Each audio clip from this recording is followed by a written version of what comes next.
The massive space station called Grand Nexus floated in the darkness between stars. Ships from 100 different worlds docked at its ports every day. Today was special. Today was the day of the Royal Assembly, when kings and queens from across the galaxy would meet to discuss the future of their worlds. Taemin walked through the long hallways of the station. His black diplomatic uniform was simple compared to the colorful robes and armor worn by other beings around him.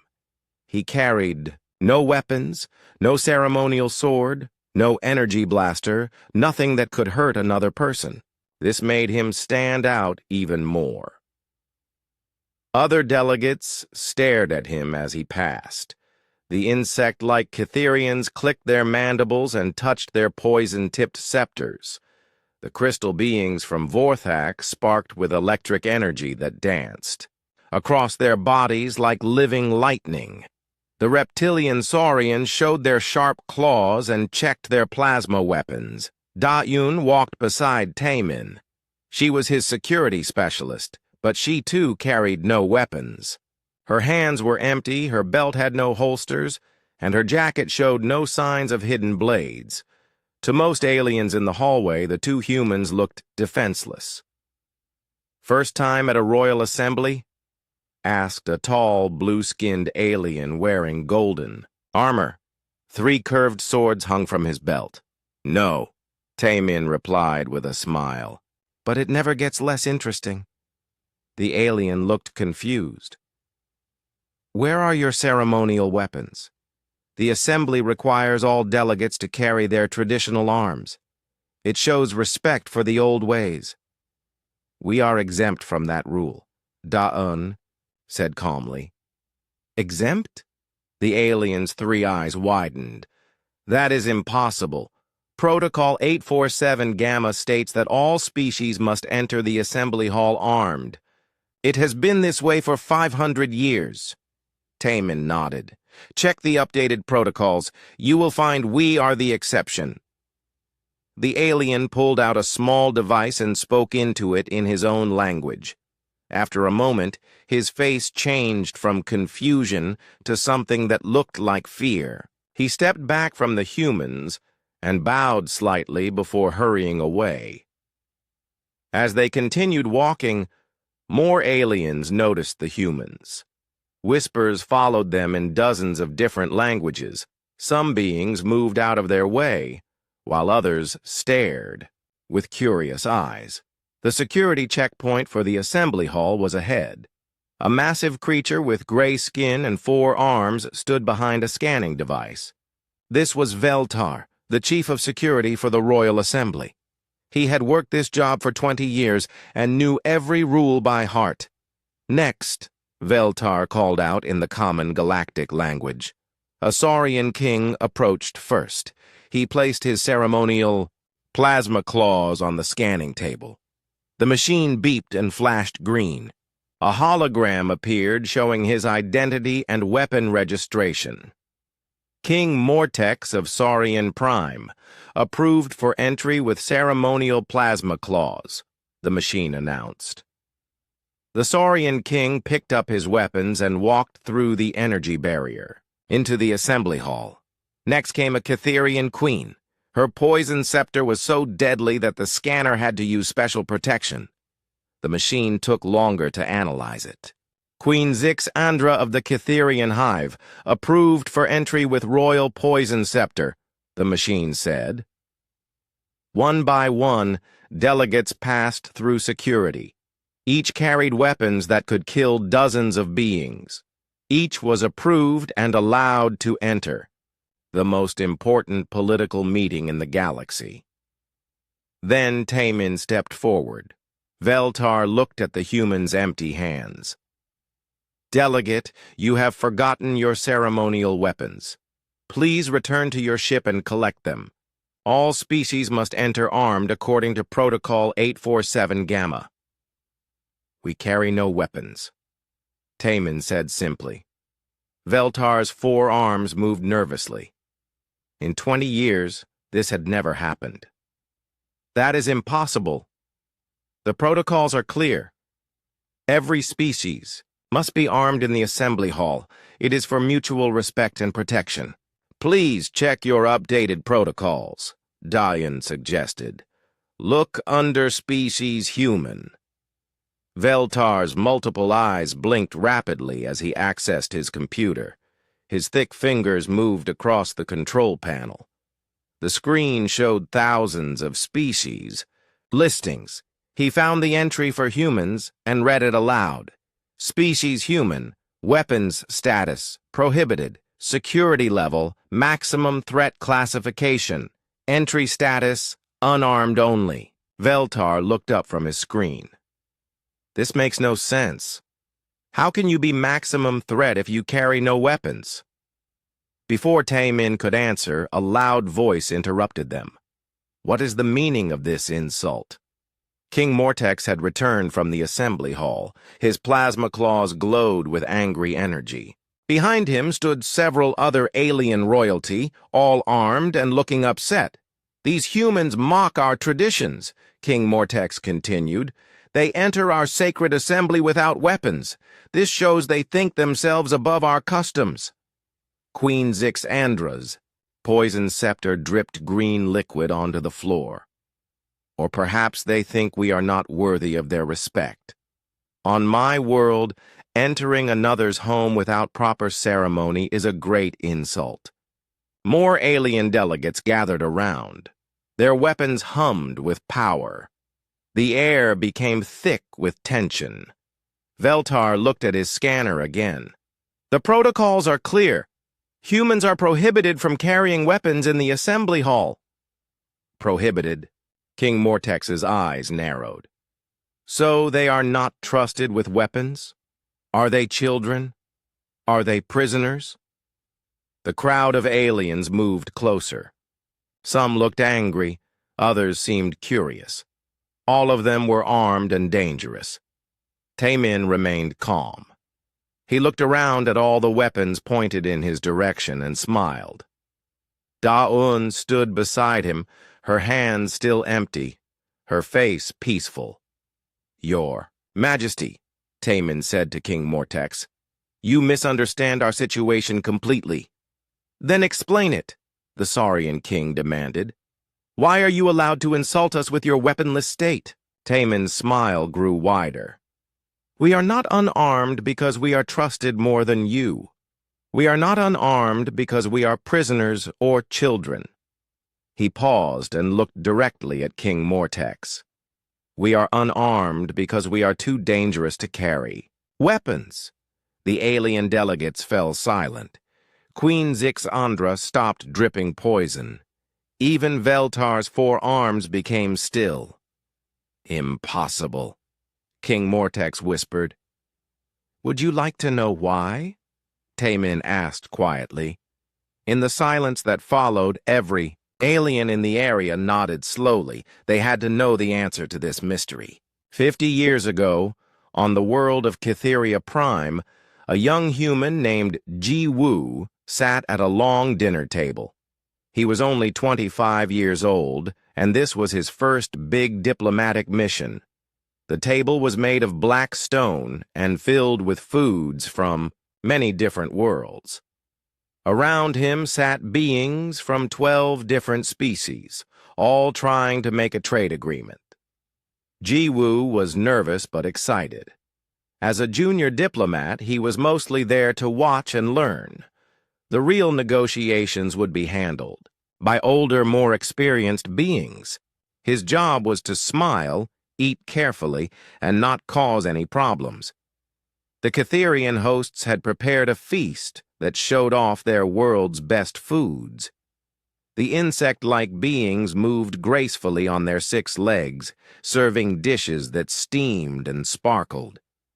Their queen, a magnificent creature with golden chitin, sat at the head of the table. The mining rights on asteroid belt 7 Alpha are worth more than you claim, said a red-skinned alien with horns growing from his forehead.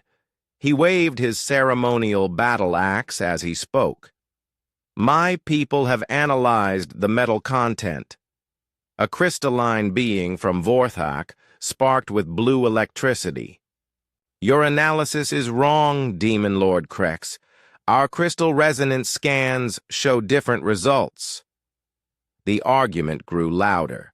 More species joined in, each claiming their technology was better than the others. Ji-Woo watched carefully, taking mental notes about how different beings showed anger and disagreement. Sitting across from Ji-Woo was a young Catherian noble named Zixandra. She was the queen's niece and very proud of her family's status.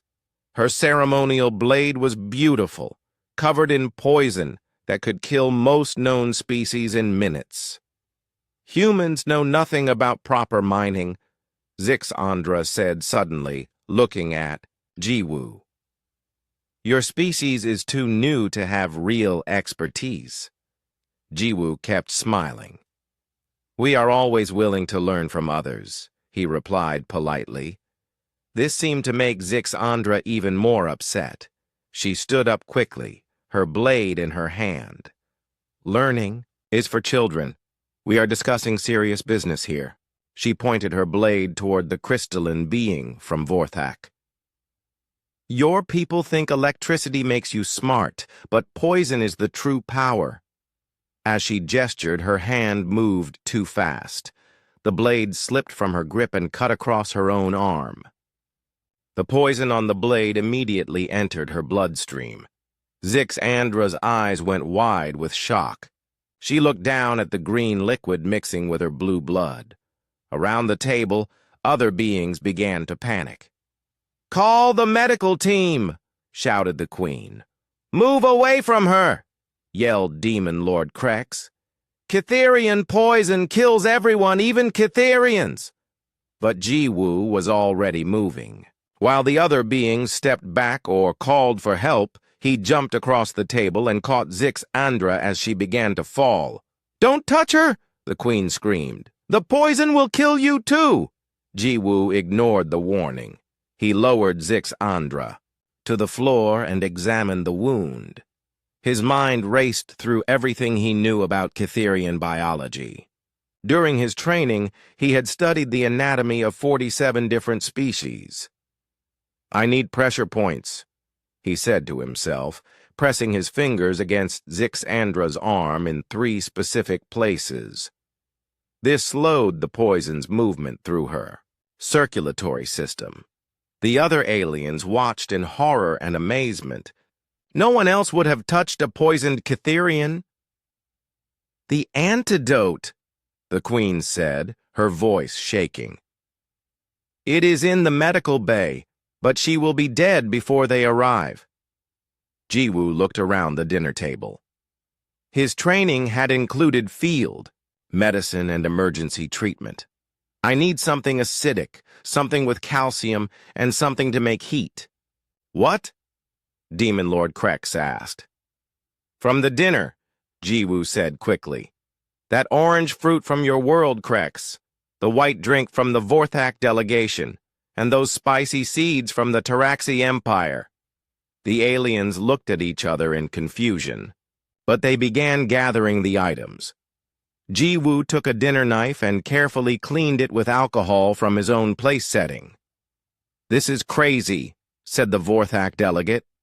"You cannot save her with food." Ji-Woo ignored him. He mixed the orange fruit juice with the white Vorthak drink in a wine glass. The mixture began to bubble and change color. Then he added the spicy seeds and crushed them with the handle of the dinner knife. "What are you doing?" the queen demanded. "Making a neutralizing agent," Ji-Woo replied. He was now cutting Zixandra's clothing to expose more of her arm. "Catherian poison works by breaking down cellular walls, but if you introduce the right chemical combination, you can slow the process and give the body time to fight back." Other aliens stared as Ji-Woo used the dinner knife to make small cuts around the wound. Green poison flowed out, but so did blue blood. "He is killing her," someone whispered. But Zixandra's breathing became steadier, the green color fading from her skin.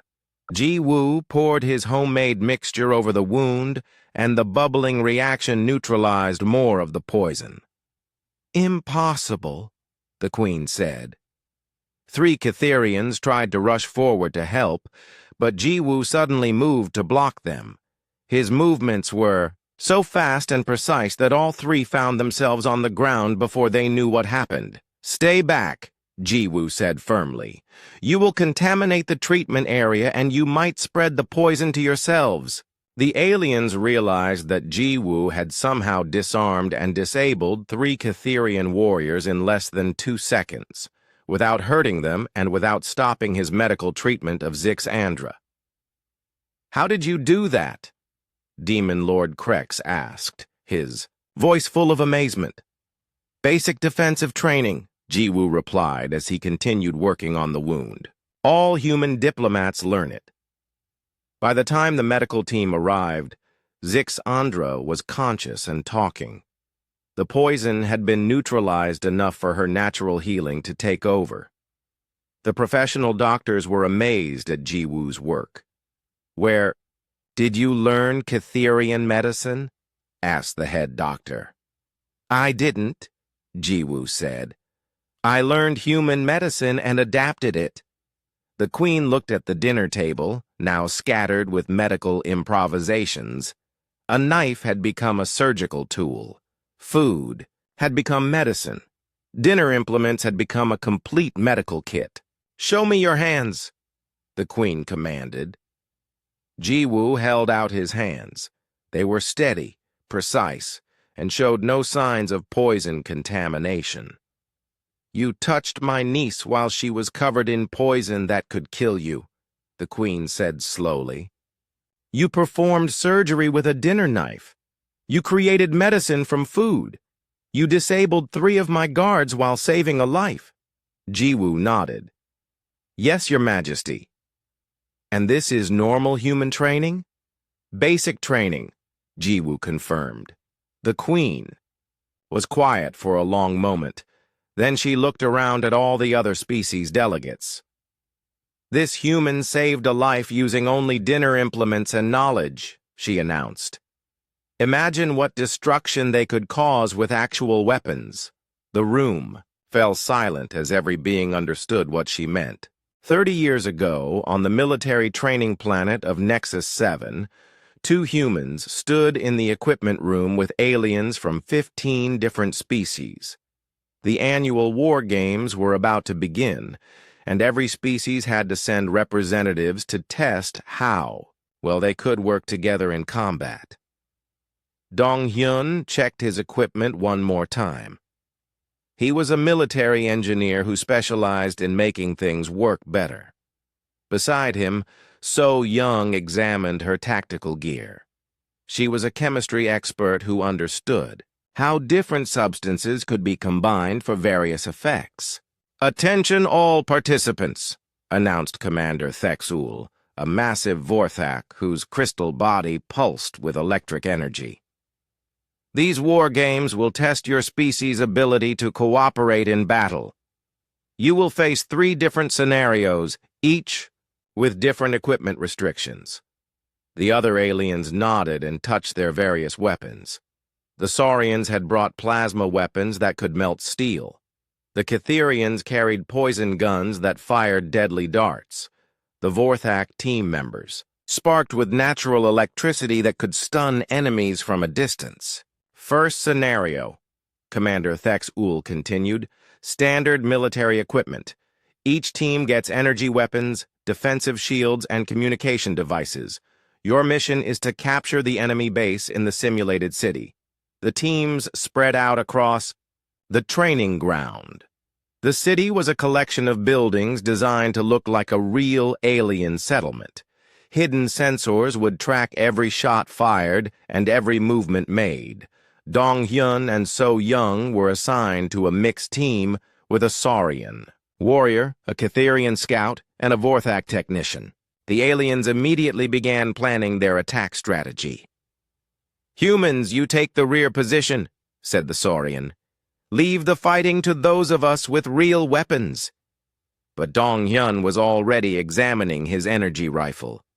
Within minutes, he had taken it apart and was rewiring the internal components. "What are you doing?" asked the Vorthak technician. "Improving it," Dong Hyun replied. He connected his rifle to his communication device and his defensive shield generator.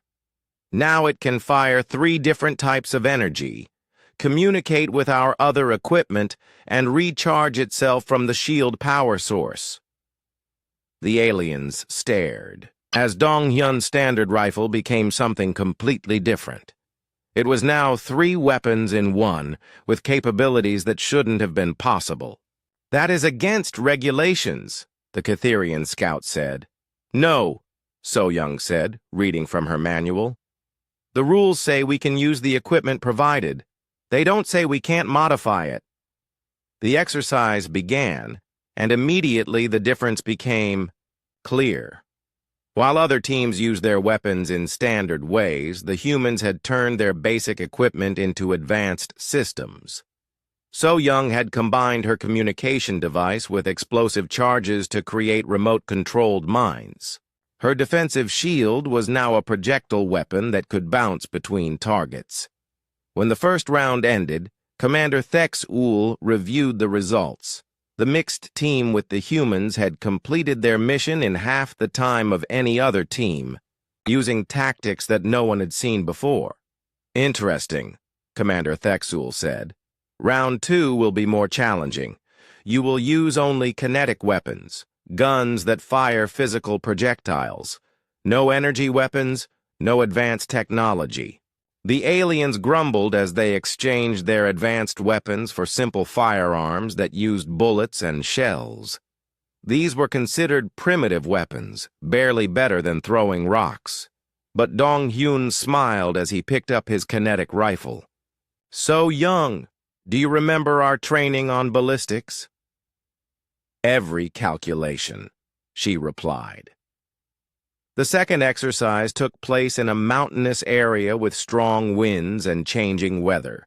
Most teams struggled to hit targets at long distances because they couldn't adjust for the wind and terrain.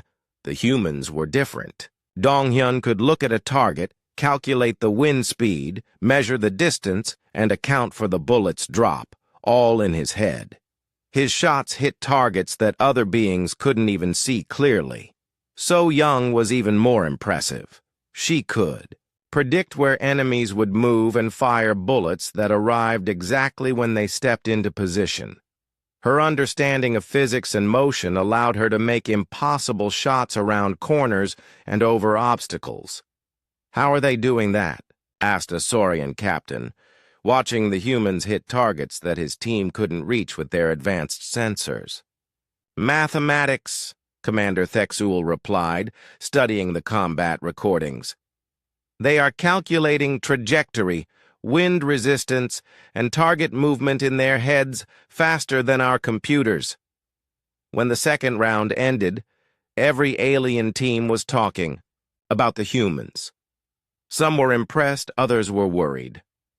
"Final scenario," Commander Thex-Ul announced. "No weapons. You have only basic survival equipment, medical supplies, communication devices, food, and emergency tools. Your mission is to survive and signal for rescue." The aliens looked confused. Without weapons, how could they complete a military exercise? But the humans were already examining their non-weapon equipment with intense interest. "Medical alcohol," So-young said, holding up a bottle. "Cleaning chemicals," Dong Hyun added, checking the maintenance supplies. "Communication device batteries," So-young continued. "Emergency flares," Dong Hyun finished. Within an hour, the humans had created explosive devices from cleaning supplies. They had turned medical equipment into projectile weapons. Their communication devices had been modified to generate electromagnetic pulses that could disable enemy electronics. "This is impossible," said the Vorthak technician, watching So-young mix medical supplies into something that produced thick smoke clouds. Basic chemistry, So-Young replied. These substances react when combined. The medical kit has everything needed to create several different effects. Dong-hyun had meanwhile turned their food heating unit into a directed energy weapon and fashioned projectile launchers from water bottles and pressure bandages. The other teams were still trying to figure out how to complete the mission without weapons when the humans successfully destroyed 3 enemy positions using only their survival gear. Commander Thex-Ul called an immediate halt to the exercise. "Humans," he said, his crystal body flickering with nervous energy.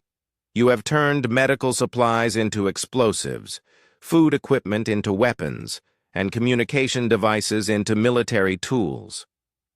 "Yes, sir," both humans replied. "How is this possible?" Dong-hyun and So-Young looked at each other. "We learn to see potential in everything," Dong-hyun said. "Human training teaches us that anything can be useful if you understand how it works." "You mean any human can do this?" Commander Thex-Ul asked. "This is basic human education," So-Young confirmed. "Every human learns chemistry, physics, engineering, and biology. We learn to adapt and improvise." Commander Thex-Ul was quiet for a long time. Then he activated his recording device and began his official report. "The humans do not use tools," he dictated. "They transform anything they touch into a weapon. They think in ways that make them dangerous beyond measure. For galactic security, they must never be allowed to carry actual weapons." The other aliens nodded in agreement as they watched the humans pack up their improvised arsenal. 20 years ago, on the academic world of Scholarly Prime, a great philosophical symposium was taking place. Beings from across the galaxy gathered to discuss important questions about life, society, and the nature of civilization itself. Professor Kyung-Soo sat in the circular debate chamber, surrounded by the greatest thinkers from dozens of worlds. He was a human philosopher who had spent his life studying how different species understood violence, peace, and the tools they used for both.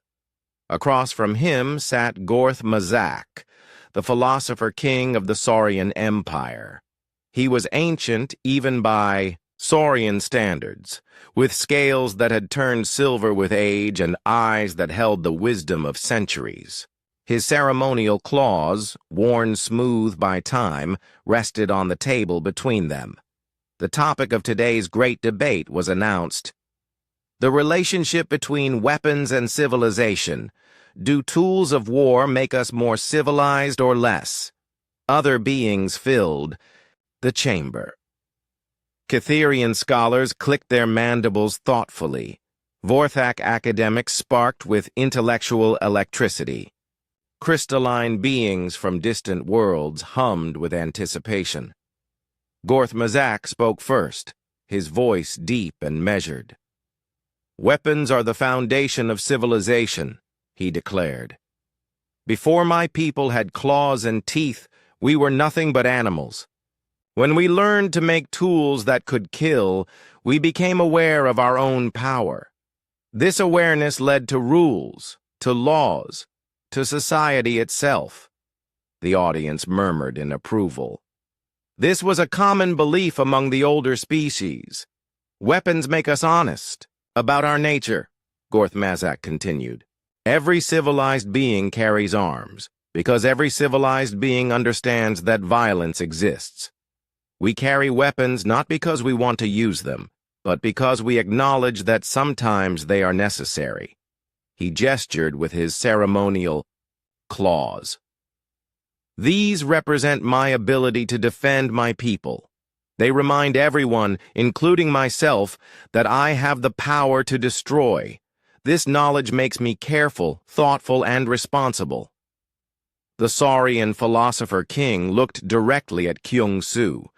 "What do humans say about this? Your species carries no ceremonial weapons.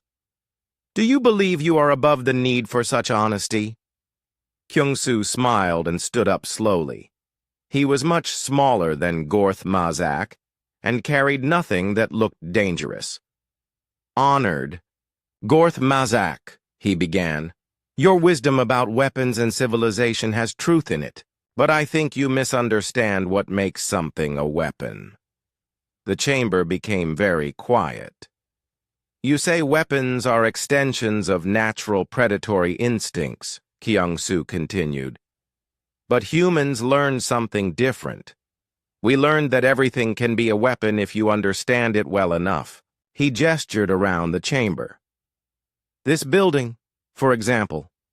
Most beings see architecture as protection from the environment. Humans see weak points in the structure that could be exploited. We see how the ventilation system could spread gases. We notice that the curved walls would amplify sound waves in useful ways. Some beings in the audience looked nervous as they examined the chamber with new eyes. Your social structures, Kyung-soo said, are based on clear hierarchies and defined roles. These create stability. But humans see how social structures can be used as weapons against chaos and confusion. We understand that information and relationships can be more powerful than any physical tool. Gorth Mazak's eyes narrowed. You speak of using knowledge as a weapon. This is a philosopher's game, not real power. Is it? Kyung-soo asked. He pulled out a small device and began speaking into it in human language. As he spoke, beings throughout the chamber began checking their own communication devices. They received messages that made them gasp and look around nervously. What did you do? Demanded a Catherian scholar. I analyzed the psychological profiles of everyone in this room based on their body language, seating choices, and social interactions. Kyung-soo explained calmly. Then I sent each being a personalized message designed to trigger their specific emotional responses. For some, I mentioned threats to their family. For others, I revealed embarrassing secrets. For still others, I offered their deepest desires. The chamber erupted in angry voices. Some beings stood up and demanded to know how Kyung-soo had learned their secrets. Others wanted to leave immediately. Stop, Gorth Mazak commanded, and the room became quiet. Human. Explain yourself. Language is a weapon, Kyung-soo said simply. I used only words and knowledge to make every being in this room feel fear, anger, or desire. I turned your own minds against your emotional stability. He looked around the chamber. I could have started a riot. I could have caused beings to attack each other. I could have destroyed alliances and friendships, all with just information and understanding. Gorth Mazak was silent for a long moment. These messages you sent, they were not real? Some were, Kyung-soo admitted. I really can tell who is worried about their family by watching how they sit. I can identify embarrassing secrets by observing social interactions, and I can see what people want most by studying what they avoid looking at. The audience became very uncomfortable as they realized the human had been studying them throughout the debate. But why reveal this? Asked a Vorthak academic.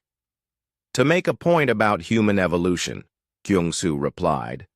Most species evolved as predators or as prey with specific advantages. You, Gorth Mazak, evolved as a predator with natural weapons. Your civilization grew from that foundation. He paused and looked directly at the philosopher king. Humans evolved as prey animals. We had no claws, no poison, no natural armor. We survived by making everything around us into a tool for survival. Rocks became hammers. Sticks became spears. Caves became fortresses. Even other animals became weapons when we learned to hunt in groups. The chamber was completely silent now. Most importantly, Kyung-soo continued, we learned that knowledge itself was the ultimate tool. Understanding how things work, how people think, how systems function, this became our weapon against a world that wanted to kill us. Gorth Mazak's ancient eyes widened as he began to understand. You mean humans turned intelligence itself into a weapon? Yes, Kyung-Soo said, and we never stopped. Human civilization is built on the idea that anything can be a tool if you understand it well enough. We don't carry weapons because we have made everything into a potential weapon.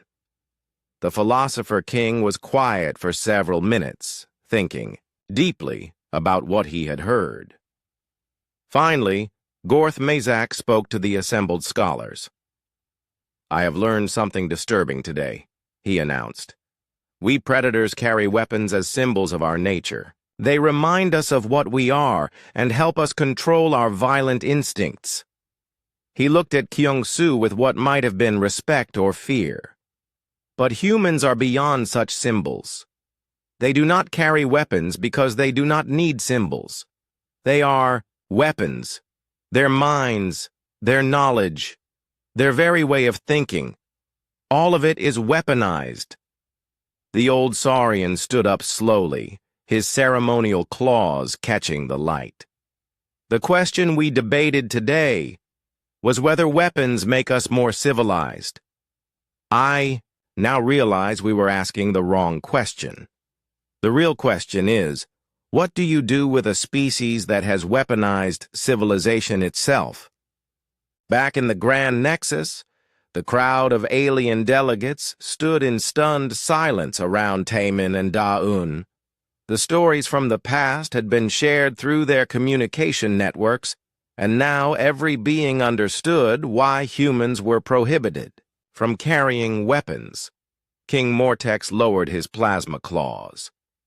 These stories, they are all true? Every word, Taemin confirmed. But they only tell part of the truth. Queen Zixandra stepped forward, her poison scepter no longer dripping. What is the rest of the truth, human? Da-Un spoke for the first time since arriving at the checkpoint. The rest of the truth is what happened after those incidents. Would you like to know why the galaxy decided we needed this special status? Veltar, still standing behind his security station, nodded slowly. Please explain. After the Catherian incident, Da-Un began, medical schools across the galaxy started studying human emergency techniques. They discovered that humans could perform surgery with almost anything. A stick could become a bone setter. A piece of cloth could become a blood vessel. Even water could become medicine if you understood how to use it. She gestured to herself and Taemin. Every human learns basic medicine, engineering, chemistry, and physics, not as separate subjects, but as parts of one big skill, survival adaptation. Taemin continued the explanation. After the Vorthak War Games, military academies analyzed human tactics. They found that humans could turn any environment into a battlefield advantage. A kitchen became an armory. A garden became a chemical weapons facility.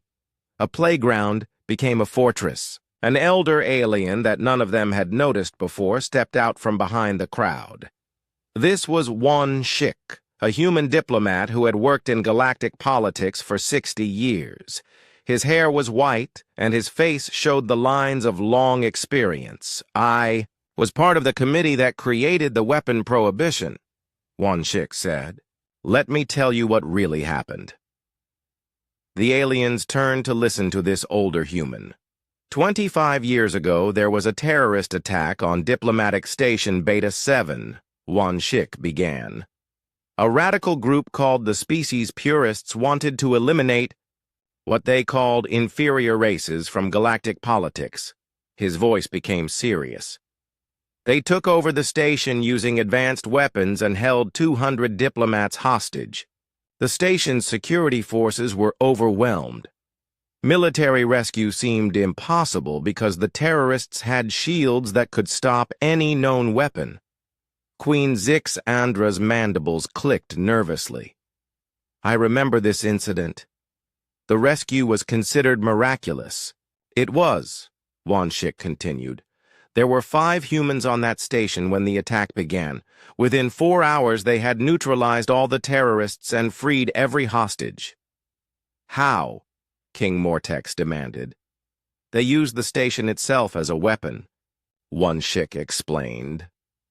They reprogrammed the life support system to create knockout gas from cleaning supplies. They turned the artificial gravity generators into directional weapons. They used the communication system to hack the terrorists' equipment and turn their own weapons against them, Taemin added. The terrorists never knew what hit them.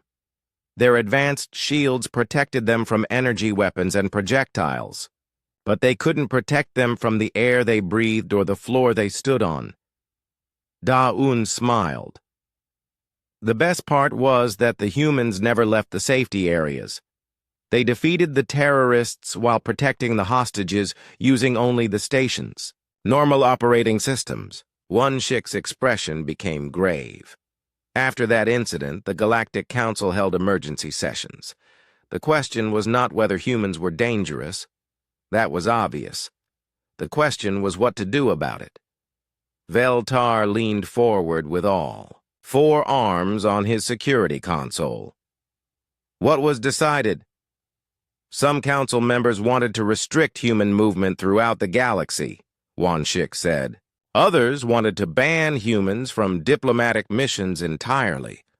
A few even suggested that humans were too dangerous to allow in civilized space. The alien delegates looked uncomfortable at this revelation. But then something interesting happened. Wanshik continued.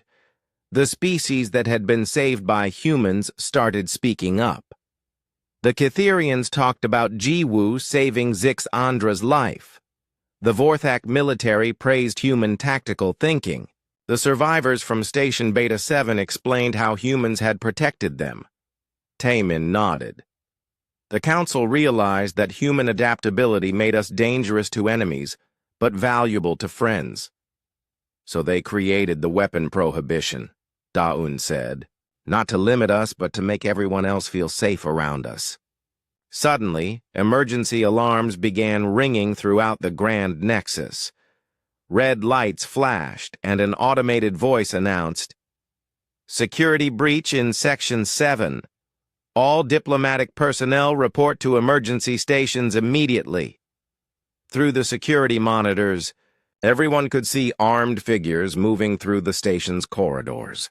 They wore no identifying marks and carried weapons that fired energy bursts at anything that moved. "Another terrorist attack," Veltar said, his 4 hands moving rapidly over his controls. "The Assembly Hall security shields are activating, but these attackers have advanced equipment." The alien delegates began moving toward their emergency positions, but their ceremonial weapons were not designed for real combat. King Mortex's plasma claws could destroy walls but were too slow for moving targets. Queen Zixandra's poison scepter was deadly but had limited range. "We need to call for military support," announced a Vorthak delegate. "Military response time is 20 minutes, Veltar reported. "The terrorists will reach the Assembly Hall in 5 minutes. The aliens looked at each other helplessly. Their ceremonial weapons were symbols of power, not practical tools for defending themselves. Then, Taemin stepped forward. "Da-Un, standard emergency protocol?" "Already analyzing," she replied, looking around the security checkpoint area. Wanshik smiled. "May I assist?" All 3 humans began moving with calm efficiency. While the aliens stood paralyzed by the emergency, the humans started working. Daeyun examined the security scanners. These can be reconfigured to emit directed electromagnetic pulses. Taemin studied the energy barriers. And these can be turned into projectile accelerators. Wanshik checked the lighting system. The power conduits can be overloaded to create flashbang effects. Working together, the three humans transformed the security checkpoint into a defensive position. They used the alien delegates' own weapons as power sources, connecting them to the station's systems in ways that amplified their effects. "What are you doing?" Veltar asked. "Defending everyone," Taemin replied without looking up from his work. When the terrorists reached the security checkpoint, they found what looked like a normal area with aliens standing behind their usual positions. But when they tried to enter, the modified security systems activated. The scanners fired electromagnetic pulses that disabled the terrorists' weapons. The energy barriers launched their own equipment back at them like projectiles. The lighting system created blinding flashes that left them confused and helpless. Within minutes, all the terrorists were unconscious or surrendering. The humans had defeated them using nothing but the security checkpoint's normal equipment and the aliens' ceremonial weapons as power sources. As station security arrived to arrest the terrorists, the alien delegates stared at the three humans. In amazement, "You turned our ceremonial weapons into a defensive system," Queen Zixandra said slowly. "We used what was available," Daun replied simply. King Mortex looked at his plasma claws, then at the modified security system. "You made our weapons more powerful by not carrying them yourselves." "We made them more useful," Taemin corrected. "Your weapons are symbols of your nature and your power. When we adapt them into larger systems, they become tools for protecting." "Everyone!" Wanshik addressed the crowd of aliens. "This is why humans are prohibited from carrying weapons in the Royal Assembly. We don't need them for personal protection, and having them would make everyone else nervous." Veltar looked at his security readings. The entire terrorist attack was stopped using only equipment that was already here. Plus some basic human engineering, Daun added. Ye Jin, a young human xenobiologist, emerged from the crowd of aliens. She had been observing the entire incident. "This is why the weapon prohibition exists," she announced. "Humans serve as neutral mediators because we're the only species that doesn't need weapons to feel safe." She gestured around at the aliens, all still holding their ceremonial arms. "Every other species needs their weapons as symbols of their ability to defend themselves. You carry them because they represent your identity and your power." Taemin nodded. "Humans need to be weaponless to show that we're not competing with anyone else for dominance. Our strength comes from adaptability, not from tools." As the emergency ended and normal operations resumed, the alien delegates finally understood the truth about the human weapon prohibition. "You are allowed to be weaponless," King Mortex said thoughtfully, "because you have weaponized everything else."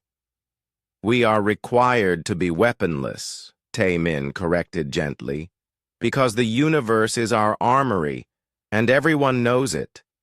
Queen Zixandra looked around at the modified security systems, then at the humans who had created them from ordinary equipment. "The galaxy is safer," she said slowly, "because humans do not carry weapons. But the galaxy is also safer because humans exist to protect it when needed." Wanshik smiled at the younger humans.